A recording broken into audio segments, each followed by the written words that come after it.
드린 헌금을 위해서 잠깐 기도하겠습니다. 대초에 하나님이 천지를 창조하시니라. 성경 시작서부터 만물의 주인이시고 이 세상의 모든 것이 하나님의 것임을 선포하셨습니다.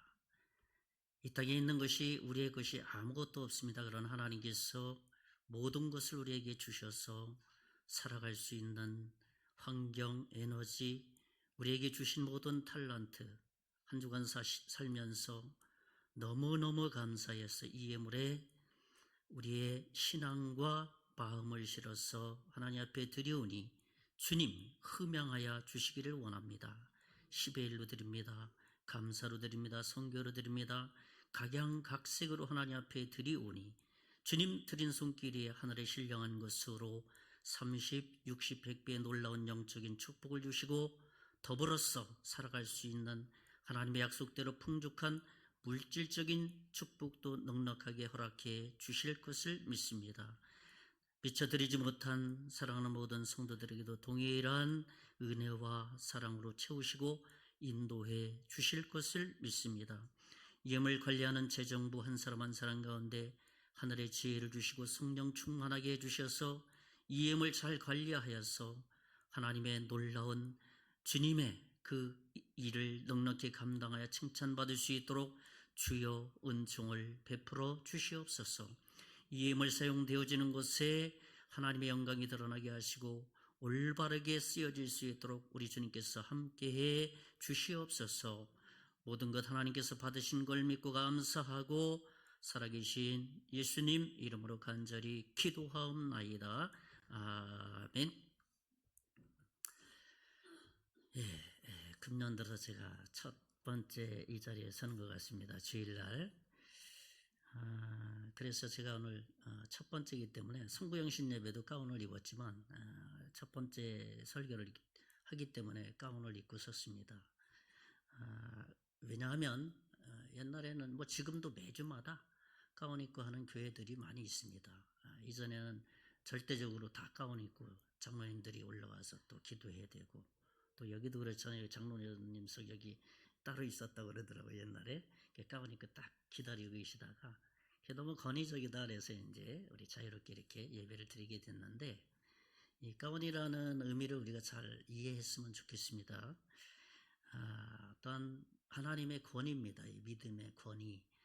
목사의 권위보다는 목사는 이 가운 뒤에 하나님의 권위 뒤에 숨어서 하나님의 말씀을 대신 대언한다는 그런 의미로 우리가 가운을 입게 되고 또 하나는 우리가 겸손 또 하나님 앞에서 한 목회자가 하나님 앞에 겸손하고 절제된 삶을 살기 위해서 이 가운을 입는 일은 그 뒤에 겸손을 의미하는 의미가 있습니다. 또 하나는 예배의 거룩성을 얘기합니다. 예배가 평시와 다르다는 거예요. 모든 예배들이 주일날 예배, 오후 예배, 수요 예배, 금요 예배 모든 예배들이 다 동일한 것이죠. 우리는 언젠가부터 주일 대예배라고 썼었습니다. 그런데 그것이 대예배가 어디 있습니까? 다 똑같은 예배인데 그래서 주일 낮 예배로 이렇게 오후 예배, 찬양 예배 왜? 예배는 모두 하나님 앞에서 공이 동일한 의미를 가지고 있기 때문에 그러한 의미를 가지고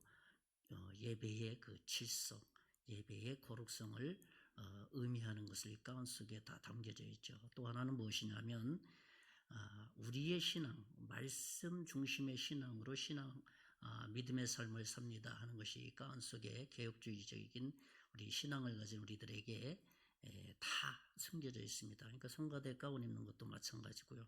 대피기도 하실 때 가운 입고 하는 것도 다 마찬가지입니다.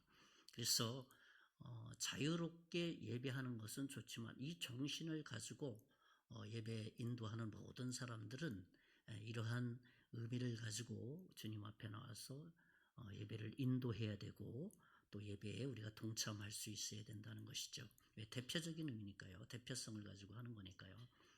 사람의 권위를 나타내는 것이 아니라 하나님의 권위를 나타내는 것이기 때문에 우리가 모든 예배 인도자들이 가운을 입고 자신의 죄인된 우리의 모습이 그 뒤에 다 감춰주신다는 의미가 있습니다.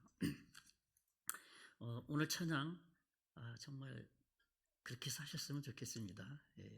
그런 삶 우리가 예수님의 사랑으로 우리 모든 성도들이 오늘 찬양과 같이 하나님의 사랑을 받은 우리가 정말 감사합니다.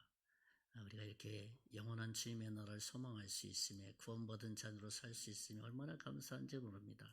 행복합니다. 예배할 수 있으며 감사합니다 하는 것이 구원받은 우리들의 그런 삶이라고 할 수 있습니다. 서론이 너무 길었습니다. 우리 인사하는 시간입니다. 우리 앞뒤 좌우로 주님의 이름으로 축복하고 감사합니다. 이렇게 인사를 나눕시다. 우리 앞뒤 좌우로 주님의 이름으로 축복하고 감사합니다.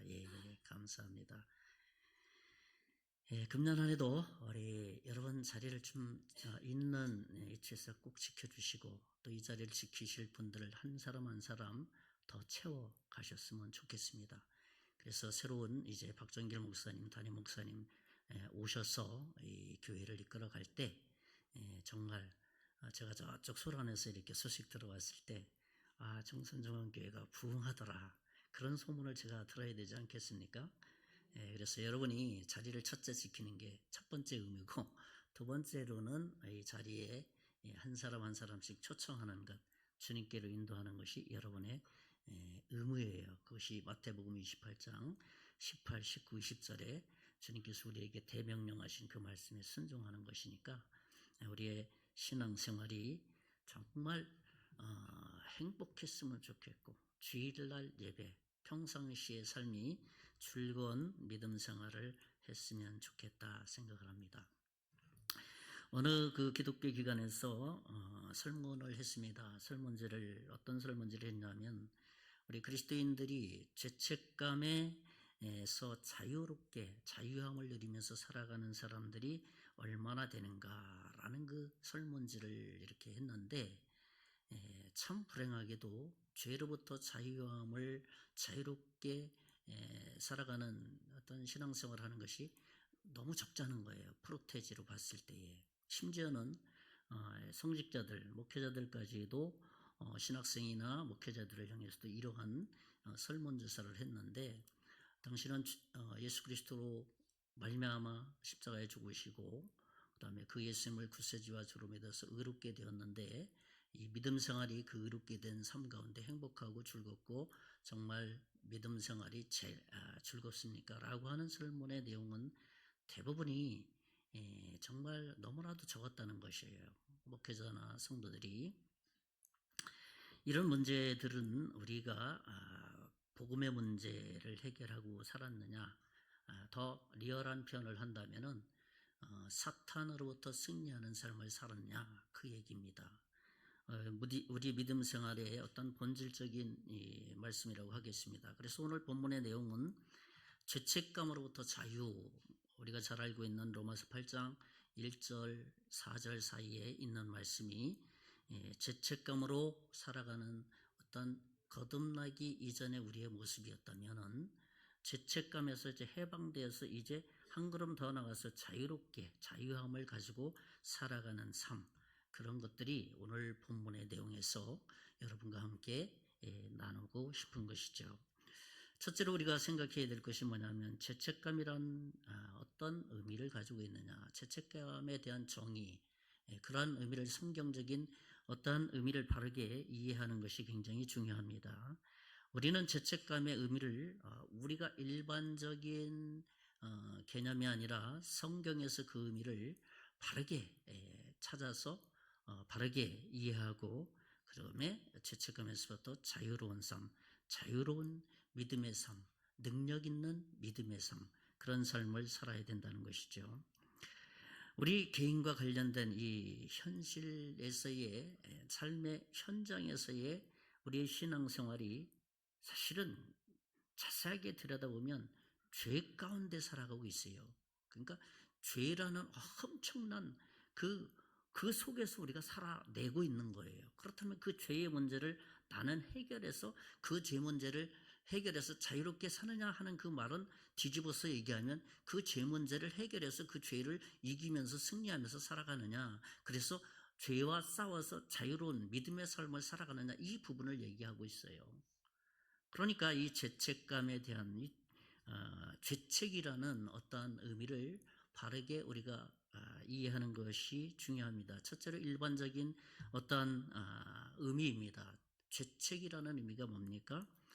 일반적인 의미로 우리가 생각을 해보면 우리가 교통 신호를 운전하는 사람들이 이렇게 막 달리다 교통신호를 위반한다든지 세금을 탈세한다든지 또 여러 가지 자기가 다니는 그 회사에서 공금을 횡령한다든지 뭐 이런 것들이 있으면 거기에 반드시 뭐가 따릅니까?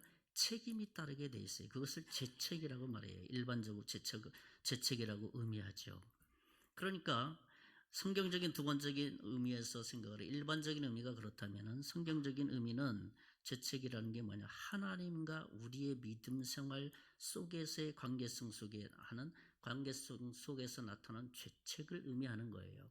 그러니까 무슨 말인가 하면 우리가 믿음 생활하는 데 있어서 하나님의 말씀을 좇아서 살아가는 데 있어 그 말씀대로 우리가 100%다 순종하며 살아가면 좋겠는데 그렇지 않다는 것이잖아요. 우리가 다 지키지 못하고 또 말씀대로 살지 못하고 또 우리가 말씀에 빗나가는 삶, 어그러진 삶을 살아가는 경우들이 많이 있다는 겁니다. 그랬을 때에 하나님과 나 사이의 죄에 대한 책임을 하나님께서 우리에게 묻는다는 것이에요. 세상적인 죄책에 대한 책임을 다하는 것은 법적인 절차를 통해서 해결을 가져야 된다면은 하나님과 나와의 관계에서 이 죄책의 문제는 하나님 사이에서 말씀대로 살아야 된다. 이 말씀대로 순종해야 된다. 그런데 그 말씀대로 우리가 순종하지 못했을 때 죄책에 대한 책임은 우리가 하나님 앞에서 어떻게 해야 됩니까? 해결해 가는 삶을 살아가야 된다는 것이죠. 이러한 개념들을 우리가 성경에서 명확하게 이해하지 못하면은 그냥 뭐 세상적인 관점을 가지고 그냥 윤리 도덕적인 수준에서 해결하려고 하는 경향들이 많이 있다는 것입니다. 죄를 지었을 때 어떤 사람은 죄책감을 느끼는 사람이 있는가 하면 또 어떤 사람은 죄책감을 전혀 느끼지 못하는 사람이 있어요. 뭐 일반적인 사회에서도 마찬가지. 죄를 엄청나게 많이 졌는데 그래서 어쩌라고? 그래서 어쩌라고 하면서 자기가 죄 짓는 것이 자기 일상 생활화되어 있어요. 그래서 어쩌라는 말이냐? 그렇게 하면서 죄에 대한 어떤 죄책감을 느끼지 못하는 사람이 있어요. 그렇다고 느끼지 않는다고 해서 그 죄책감의 문제를 해결되는 것은 아니잖아요. 반드시 해결을 해야 되는 거예요. 우리 신앙생활에 있어서도 마찬가지입니다. 하나님과의 관계 속에서 말씀대로 순종하지 못하는 어떤 요소들이 있을 때에 우리가 순종하지 못했을 때에 하나님께서 우리에게 말씀하시지 않습니까? 나는 이런 영역에 있어서 말씀대로 순종하기를 바란다라고 말씀에 하나씩 우리에게 기록하고 있지 않습니까? 하나님 앞에서 거룩한 삶을 살아야 된다. 거짓말을 하지 말아야 된다. 시기하지 말아야 된다. 여러 가지 성경에 우리에게 주어진 조건들이 있습니다. 그 말씀 앞에 우리가 순종하지 못할 때 하나님 앞에 나가서 죄책에 대한 책임감을 가지고 하나님 앞에 우리의 믿음으로 그 문제를 해결해 가야 된다는 거예요. 그것을 우리가 신앙생활이라 해요. 믿음생활. 그런데 그런 문제를 해결하지 않은 채 그냥 지나가 버리면 가서 그냥 예배 한번 드리면 돼. 그냥 나에게 주어진 일 한번 제대로 봉사활동하면 돼. 그것으로 되는 것이 아니라는 겁니다. 개인적인 하나님과의 관계 속에서 이 문제들을 해결해 가야 된다는 것이죠. 두 번째로 우리가 생각해야 될 것이 무엇이냐면 죄책감에 대한 성경적인 해결 방법을 찾아야 된다는 겁니다. 그러니까 사람마다 하나님 앞에서 죄책감의 문제를 다루는 그러한 모습들 각기 다 다르지만 그러나 믿음의 사람들은 성경에서 그 문제를 찾아야 된다는 거예요. 어떤 사람은 이런 방식으로 해결을 하려고 합니다. 첫째로 어떤 방식으로 이 죄책감의 문제를 해결하려냐 하면 종교적인 행위를 통해서 나는 의롭다라는 그 자신의 행위를 통해서 어떤 문제를 해결해 가려고 하는 사람이 있다는 겁니다. 누가복음 18장에 보면 제가 한번 읽어드리겠습니다. 누가복음 18장 11절의 말씀을 보면 바리새인 안 올라왔습니까? 예. 누가복음 18장 11절에 보면 바리새인은 서서 따로 기도하여 이르되 하나님이여 나는 다른 사람들 곧 토색, 불의, 간음을 하는 자들과 같지 아니하고 이 세리와도 같지 아니함을 감사하나이다. 나는 일에 2번씩 금식하고 또 소독에 11조를 드리나이다. 이 바리새인과 서기관들의 모습입니다. 그러니까 그들의 죄에 대한 죄를 지으면서도 그 문제를 하나님 앞에 개인적으로 해결하기보다는 자신의 행위, 자신의 신앙 행위를 통해서 문제를 해결하려고 한다는 것이죠. 그러니까 여기 보세요. 나는 다른 사람들보다 좀 낫다는 것이에요. 세리와 저기 있는 세리와 같지 않다는 거예요. 11조 제대로 달랩니다. 하나님 앞에 나와서 제사 제대로 드립니다. 뭐 이런 자신의 행위를 통해서 자신의 제 문제, 일주일 동안 살아가는 데 있어서 하나님 말씀대로 순종하지 못하는 것들이 너무 많이 있거든요. 그때마다 하나님과 나와의 관계성 속에서 나가서 무릎 꿇고 기도한다든지, 하나님 제가 원해서 이런 죄를 범한 것이 아닙니다. 거짓말을 하려고 그랬던 것이 아닌데 어떻게 이 상황을 제가 극복하기 위해서 거짓말을 하고 말았습니다. 라고 그 상황을 가지고 들고 나와서 하나님 앞에 하나님과 나와의 문제를 해결해 가야 되는데, 나는 11조도 잘 드리고 주일성수 잘하고 자신의 행위를 통해서 난 의롭다라고 해결해 가려고 하는 잘못된 방법이 있다는 겁니다. 소위 종교적인 방법으로 해결해서는 안 된다는 것이죠. 또 한 가지 우리가 생각할 수 있는 것은 자신의 신앙적인 전통을 통해서 해결하려고 한다는 것이에요. 빌립보서 3장 4절에서 6절 말씀 보겠습니다. 우리 같이 한번 읽어보겠습니다. 4절에서 6절까지 시작. 그러나 나도 육체를 신뢰할 만하며 만일 누구든지 다른 이가 육체를 신뢰할 것이 있는 줄로 생각하면 나는 더욱 그러하리니 나는 8일 만에 할례를 받고 이스라엘 족속이요 베냐민 지파요 시브리인 중에 시브리인이요 율법으로는 바리새인이요 열심으로는 교회를 박해하고 율법의 의로는 흠이 없는 자라. 이것은 바울의 고백입니다. 바울이 다메섹 도상에서 거듭나기 전에 자신의 모습, 이런 문제로 유대교회에 있을 때 내가 이런 문제로 제 문제를 해결해 갔었다라는 것을 이제 빌립보 성도들에게 고백하고 있는 것입니다. 그러니까 자신의 옛날에는 어떻게 했냐? 나는 내 가문을 한번 봐라. 응? 5절에 보면 내가 8일 만에 할례를 받은 베냐민 지파 할례를 받고 이스라엘 족속 중에 족속이요 시브리인 중에 시브리요 가문을 자랑한다는 거예요. 나는 어디 출신의 사람이야. 내 출신은 이 아주 정통 시브리파의 그 족속에서 나는 의로운 사람이다. 그렇게 이런 문제들을 혈통에서 찾으려고 한다는 것이죠. 이것은 성경적이지 않다는 것이에요. 믿음의 삶은 매일의 삶 속에서 부딪혀지는 이런 문제들이거든요. 하나님과 나와의 관계성 속에서 세상에서 살아갈 때에 하나님의 자녀로서 어떻게 세상에서 죄 문제에 부딪혔을 때 해결해 갈 것이냐, 그때마다 해결해 가는 것이에요. 아침에 와서 새벽 예배를 통해서 하나님 앞에 자백한다든지, 저녁에 와서 시간을 정해놓고 하루의 삶을 놓고 자백한다든지, 그래서 하나님과 나와의 관계가 더 가까워지는 것이 이러한 나와의 그러한 주님과의 긴밀한 교제를 통해서 가능하다는 거예요. 자기의 혈통을 통해서 나는 신앙생활한 지 교회 나온 지 10년 됐어 20년 됐어 이런 전통을 가지고 그 문제를 해결해 가려고 해서는 안 된다는 거예요. 소위 그런 사람들을 우리는 소위 기독교 종교인이라고 말합니다. 크리스찬이라고 말할 수가 없어요. 기독교 종교인이에요. 우리는 이런 지점들을 정말 조심해야 된다는 거예요. 그렇다면 우리가 어떻게 이 문제를 해결해 가야 됩니까? 우리가 잘 알고 있는 오직 믿음이에요. 오직 믿음. 근데 오직 믿음인데 주체가 누군지를 분명히 해야 되잖아요. 주체가 누구를 믿어야 돼요? 예수 그리스도를 믿는 오직 믿음이에요. 예수님께서 2000년 전에 나를 위해서 십자가에 죽으셨다는 사실, 이게 너무나도 보편적이라서 나를 위한 개인적인 사실인데 너무 객관적인 사실로 말씀을 이해하는 것이 너무나도 팽배해요. 하나님께서 로마서 3장 23절에 말씀하셨을 때 모든 사람이 죄를 범하였음에 하나님의 영광에 이르지 못하더니, 이 말씀은 하나님 나라에 갈 수 없다, 하나님 아직 구원받지 못했다, 그 의미예요. 그것이.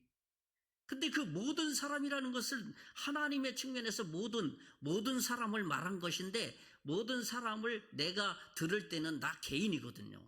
근데 하나님 보편적인 입장에서 그것을 이해하려고 그러니까 나와 하나님과의 관계는 누가 해결받았으니까, 교회 다니니까, 예수님 믿으니까 해결됐대. 나도 그 예수님을 믿고 있으니까 해결됐어. 이런 정도가 아니라는 거예요. 나와 하나님과의 분명한 이 문제들을 해결하는 것을 의미하는 것입니다. 오직 믿음, 누구를 믿는 겁니까? 예수 그리스도를 믿는 믿음이에요. 사도 요한의 고백을 봅니다. 요한일서 2장 1절 2절을 제가 읽어드립니다. 나의 자녀들아, 내가 이것을 너희에게 쓰면 너희로 죄를 범하지 않게 하려 함이라. 만일 누가 죄를 범하여도 아버지 앞에서 우리에게 대언 자가 있으니 곧 의로우신 예수 그리스도시라.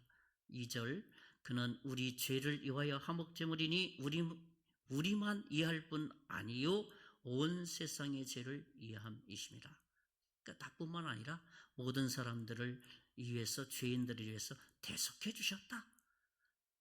모든 죄를 해결해 주셨다. 그 말씀을 사도 요한은 요한일서를 통해서 우리에게 오직 믿음, 예수 그리스도께서 십자가에 죽으심으로 이 모든 죄 문제를 해결해 주셨다라고 말씀해 주시는 겁니다.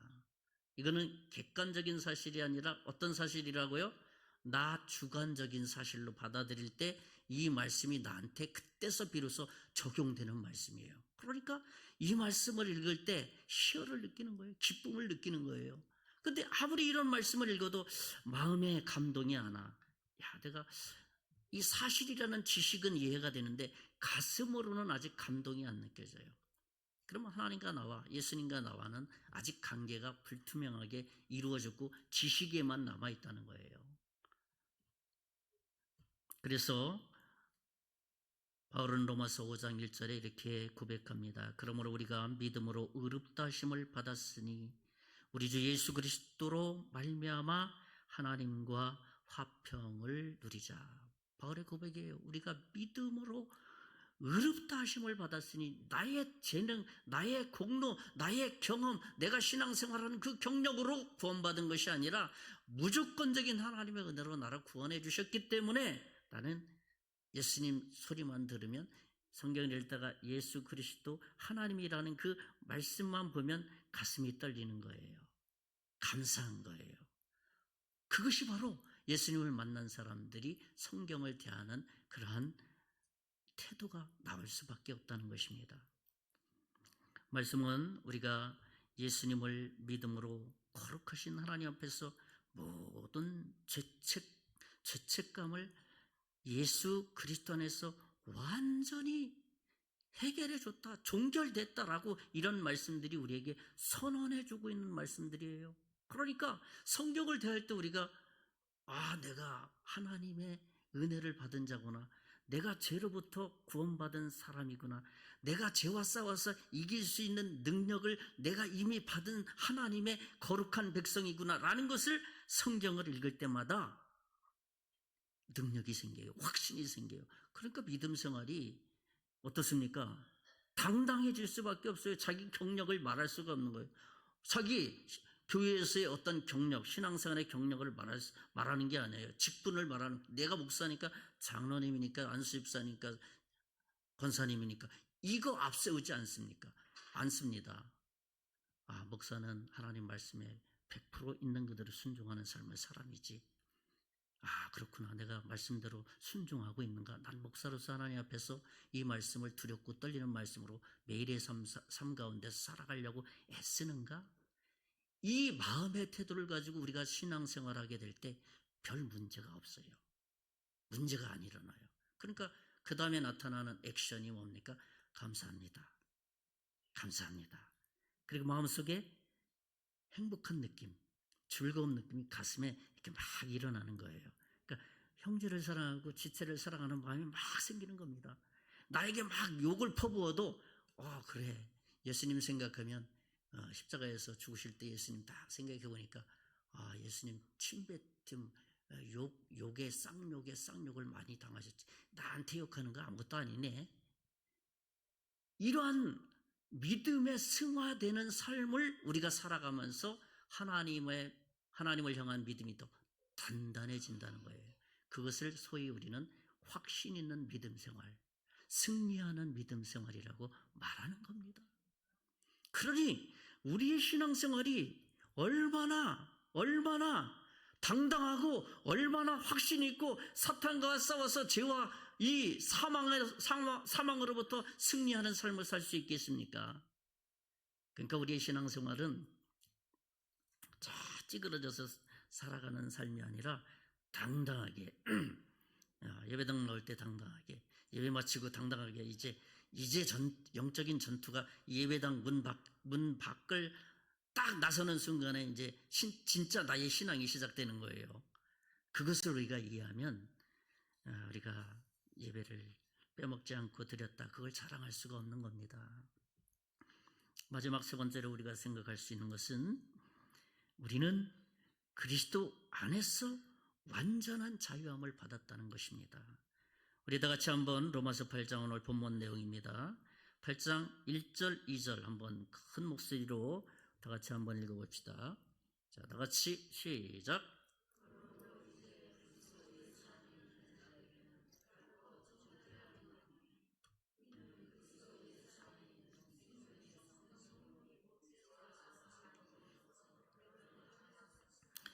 예, 1절 우리 여자 성도님만 한번 크게 읽고 2절은 우리 남자 성도님이 크게.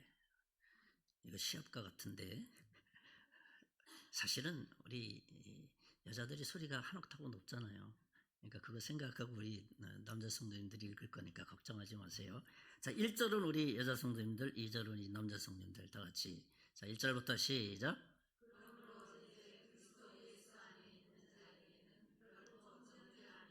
2절 시작.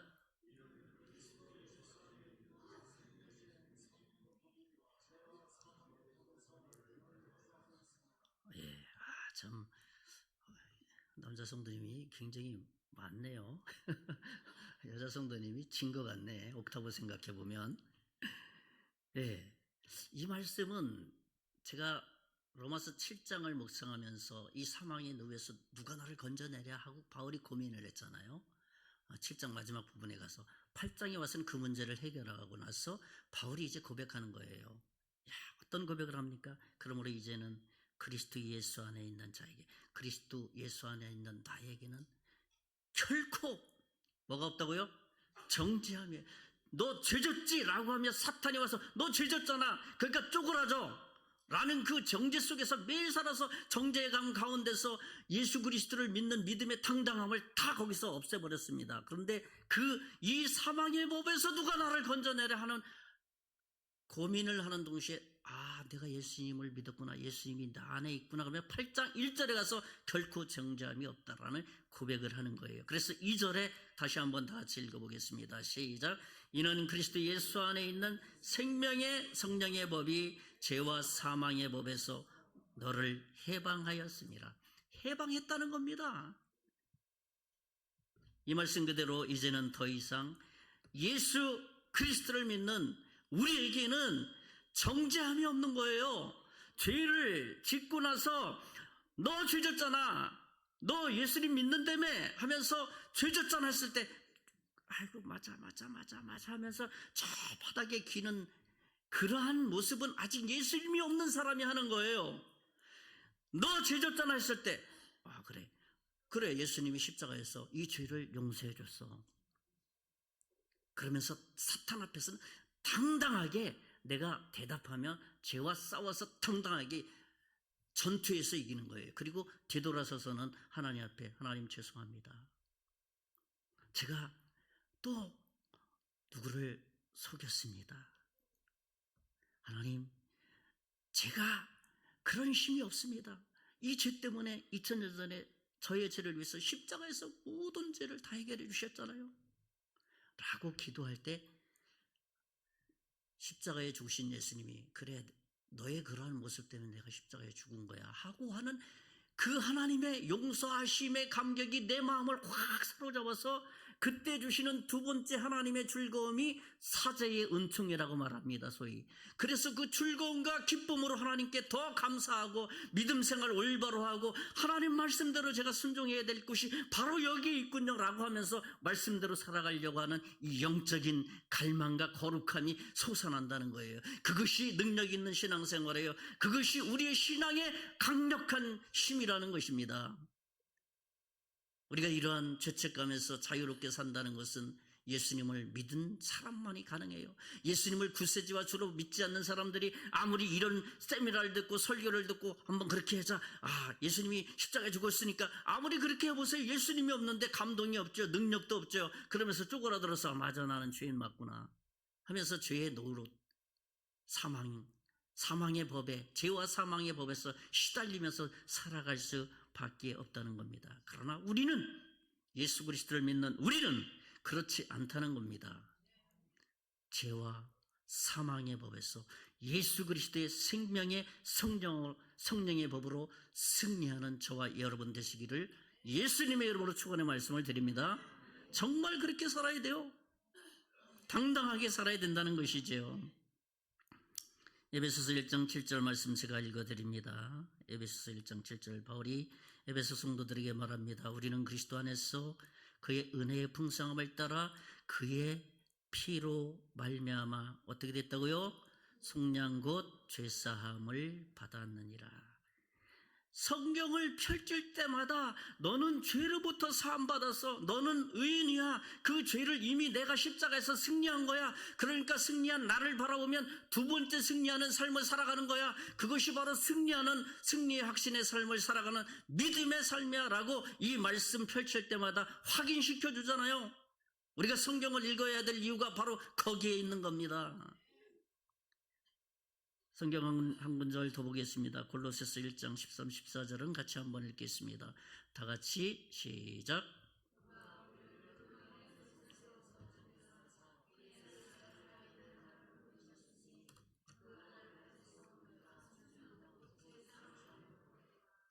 그가 우리를 흑암의 권세에서 어떻게 했다고요? 건져내셨습니다. 그의 사랑이 아들의 나라로 옮기셨습니다. 하나님의 영원한 하나님의 천국, 더 킬덤 오브 갓, 하나님의 나라에 우리를 옮겨 놓으셨다는 거예요. 14절 보면 그 아들 안에서 우리가 속량 곧 어떻게 해요? 죄사함을 얻었다라고 말하고 있어요. 성경 펼치면 이런 우리가 죄로부터 자유롭게 살아가도 된다, 그렇게 살아야만 된다 라고 말씀하시는 것이 구구절절히 신약 구약을 펼치면 다 나와 있어요. 오늘 우리가 죄로부터 자유롭게 살아가는 것은 승리하는 삶입니다. 하나님의 자녀로서 그 권세를 내 삶 속에서 구현해내는 살아있는 믿음 생활입니다. 이 믿음 생활 중심으로 우리 신앙생활을 해 나갈 때 정말 우리 주변에 있는 예수 믿지 않는 사람에게 예수님을 소개하지 않을 수가 없는 거예요.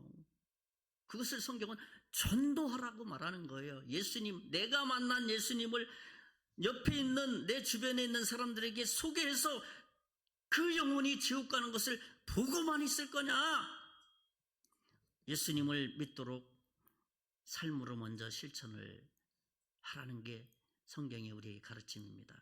그를 위해서 기도하고 그의 필요를 가서 위로해주고 선물도 갖다 사다 주고 방문해서 그 사람의 처지를 같이 정말 기뻐할 때 기뻐해주고 슬퍼할 때 슬퍼해줄 때 이 사람 참 미친 사람은 아닌 것 같은데 예수님 믿으면 그런가 보네 하고, 야 네가 다니는 교회 어디냐, 그래 다음 주에 한번 같이 가볼래? 해가지고 같이 데리고 나오는 거예요. 그게 전도지 무슨 그렇죠? 삶에서 전도하는 거. 그리고 이제 전도 특공대가 돼가지고 전도 훈련을 받아가지고 훈련 잘 받아 기도 세게 하고 복음 전할 수 있는 이 재료들을 잘 준비해서 말로서 전도할 수 있는 훈련을 받아서 전도 특공대 한 몇 분이 이렇게 구성되면 나가서 정기적으로 전도하는 일을 해가는 거예요. 우리의 신앙인들은 삶 속에서 전도해가는 거예요. 그럼 여기가 차고 넘치겠죠? 예, 새로운 목사님 오실 때 여러분이 이 전도를 또 많이 하셔서 이 교회를 정말 가득 채워서 예수 믿는 사람들이 같이 찬양하고 예배하고 으쌰으쌰 그런 믿음의 삶을 재미있게 행복하게 했으면 좋겠습니다. 우리는 한 가지 분명하게 이해해야 됩니다. 그것이 뭐냐면 오늘 에베소서 1장 7절이나 오늘 골로새서 1장 13, 14절 말씀처럼 우리를 속량했다, 죄로부터 완전히 사함받았다, 그것을 갖다 신학적인 용어로 뭐를 말하냐, 완전 속죄 이런 표현을 썼습니다. 완전히 100% 우리의 모든 죄를 과거, 현재, 미래의 죄까지 완전히 그리스도 안에서 해결해 주셨다. 그러니 우리의 삶 속에서 죄를 혹시 범한다 할지라도 그 죄 때문에 죄책감을 가지고 살지 말고 그 죄 지은 내용을 가지고 주님 앞에 십자가에 죽으신 십자가 밑으로 가져나와서 이런 죄를 제가 졌습니다라고 고백했을 때 예수 그리스도가 자기 마음속에 영접한 사람이라면 그 예수님이 그래 내가 그 죄 때문에 내가 십자가에 너를 위해서 죽어준 거야. 그 하나님의 보도마 주는 하나님의 사랑, 하나님의 용서함의 그 손길을 우리가 생각, 감정, 우리의 오감 속에 삼위 하나님께서 터치해 주신다는 겁니다. 그럴 때 우리의 믿음 생활이, 우리의 신앙이 하나님 앞에서 할렐루야, 하나님 감사합니다. 하나님 저에게 더 큰 믿음과 하나님을 바라볼 수 있는 믿음이 늘 유지될 수 있도록 도와주십시오라고 구하게 된다는 것입니다. 말씀을 정리하겠습니다. 저는 오늘 죄책감에서 자유에 대한 말씀을 나눴습니다. 첫째로는 죄책감이라는 것이 무엇이냐, 일반적인 죄책감이 있고 성경적인 죄책감이 있는데 우리는 하나님 앞에서 그 문제를 해결해야 된다. 그리고 성경적인 해결 방법은 오직 예수 그리스도다. 그리고 우리는 그리스도 안에서 완전 속죄, 완전히 죄사함을 받은 사람이다. 그런 확신으로 믿음 생활을 해야 된다라는 말씀을 나눴습니다. 이번 한 주간도 이 말씀으로 죄로부터 자유함을 누리며 승리하는 저와 여러분 되시기를 주님의 이름으로 축원의 말씀을 드리겠습니다. 기도하겠습니다. 살아계신 하나님 아버지, 우리는 우리의 죄로 어찌할 수 없는 영원한 영벌 받아 지옥 갈 수밖에 없는 죄인이었습니다. 그러나 2000년 전에 우리 죄를 위해서 십자가에 죽으심으로 모든 죄를 완전히 해결해 주셨음에 참으로 감사를 드립니다. 그 하나님의 보혈의 능력을 믿고 이번 한 주간도 승리할 수 있는 복스러운 시간 되게 해 주시옵소서. 예수님 이름으로 기도하옵나이다. 아멘. 아마 이제 담임 목사님 결정됐기 때문에 다음 주일 날까지 제가 이제 섬기면 2월 첫 주부터는 아마 새로운 담임 목사님이 오시지 않을까 생각합니다. 이번 주에 노회 정치부 목사님들이 모여서 최종 이제 청빙에 대한 검증을 하고 이번 주 목요일 날 지나면 이제 교회에서 절차들을 준비해서 청빙 순서를 갖게 되겠죠. 그래서 이제 참 감사한 것은 지난주 공동회의 때 세 분이서 한 번에 그렇게 결정이 된다는 것은 참 놀라운 일입니다. 3분의 2 이상 한 분이 딱 결정됐다는 것은 저는 그렇게 받아들였습니다. 기도하면서 진행해 왔기 때문에 이미 정선중앙교회의 부흥이 시작됐구나. 믿습니까? 정말 시작된 거예요. 그거 어렵습니다. 세 분이 한 번에 3분의 2 딱 결정되는 건 참 어려워요. 그래서 결정이 안 돼서 두 번째, 세 번째 하면 사람들이 마음이 막 상하든지 막 여러 가지 생각을 하게 되는데 하나님이 그것 고민하지 않도록 한 번에 다 해결해 주셨습니다. 이제 지금부터가 사실 더 중요해요. 지금부터. 여러분이 교회 부흥하는 것은 여러 가지 어떤 요소들이 있는데 첫째로는 예수 그리스도 중심으로 예배하는 분위기를 꾸준하게 이어가는 거고요. 또 하나는 뭐냐 하면 사랑과 신뢰가 우리 목사님 중심으로 장로님, 권사님 이러한 성도들에게까지 사랑과 존중이 이어가는 것, 그것이 굉장히 중요하리라고 생각을 합니다. 그리고 우리 개인의 경건을 위해서 매일 힘썼으면 좋겠다 생각을 합니다. 그래서 우리 정선중앙교회가 정말 행복하고 재미있고 또 분위기 좋은 교회로 부흥되기를 다시 한번 부탁의 말씀을 드리겠습니다. 우리 다 같이 일어나서 620장 1절 찬양하고 오늘 모든 예배를 마치겠습니다. 620장.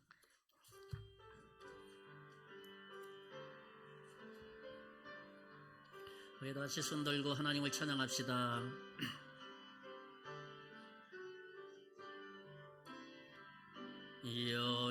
여기에 모인 우리 주의 은총받은 자여라.